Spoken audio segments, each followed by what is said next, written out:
1940 ගණන් වල ඉතාලියේ සැන්ටෝ කියන හරියේ මැෂින් හදන්නම උපන් හපන්කම් තියෙන හරි දක්ෂ කොල්ලෙක් ජීවත් වෙනවා. මේ කොල්ලා සෙකන්ඩ් වර්ල්ඩ් වෝ එකට මෙකැනික් කෙනෙක් විදිහට ගිහිල්ලා ආපහු ගෙදර එද්දී දකින්නේ යුද්ධෙන් මුළු ඉතාලියම විනාශ වෙලා තියෙනවා. මේ කොල්ලගේ තාත්තා හරි පොඩි ගොවියෙක්. ඒ වගේ පොඩි ගොවීන්ට ඒ කාලේ ට්‍රැක්ටර් එකක් ගන්නවත් සල්ලි නැහැ. තියෙන ට්‍රැක්ටර් හරිම ගණන්. ඒක දැකලා මේ කොල්ලා තීරණය කරනවා මේ ගොවීන්ට ගන්න පුළුවන් වෙන්න මං අඩු ගානට වඩා හොඳ ට්‍රැක්ටරයක් හදනවා කියලා. හැබැයි මේ කොල්ලගේ අතේ 7-5ක්වත් නැහැ. ඒක හින්දා යාළුවෙක් එක්ක එකතු වෙලා කාර් රේස් එකකට යනවා. ඒක දිනලා සල්ලි හම්බ කරන්නම් කියලා හිතාගෙන මෙන්න මේ කාර් රේස් එකේදී ඒගොල්ලන්ගේ කාර් එක පාරෙන් එළියට විසි වෙලා 99න් මේ දෙන්න ජීවිත බේර ගන්නවා. මේ කොල්ලගේ හීන ඔක්කොම කඩාගෙන වැටෙනවා. එහෙම කඩාගෙන වැටුණට මේ කොල්ලා වැඩේ අතාරින්නේ නැහැ.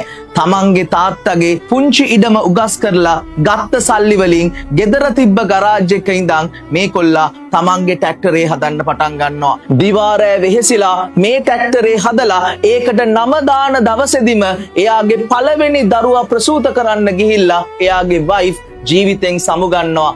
මේ කොල්ලා ආපහු බිඳුවටම ඇද වැටෙනවා. ආයිමත් හිත ශක්තිමත් කරගන්න මේ කොල්ලා දිවාරෑ වෙහෙසිලා අවුරුදු කීපයක් ඇතුළත මුළු ඉතාලියම හොඳම ට්‍රැක්ටර් නිෂ්පාදකයා බවට පත් වෙනවා.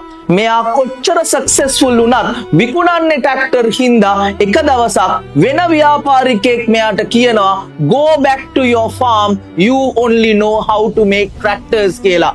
අන්න එදා එයා හිතා ගන්නවා මම හදනවා සුපර් කාර් එකක් කියලා. පුතා මෙන්න මේ කොල්ලා හදපු සුපර් කාර් එක තමයි ලැම්බෝගිනි කියලා කියන්නේ. මේ කොල්ලගේ නම ෆෙරිෂියෝ ලැම්බෝගිනි. පුතා ජීවිතේ කවදා හරි දවසක මිනිස්සු ඔයාට ගරහනකොට හැමදාම හිතාගන්න ඉන්න මම කරලා පෙන්නන්නම් කියලා.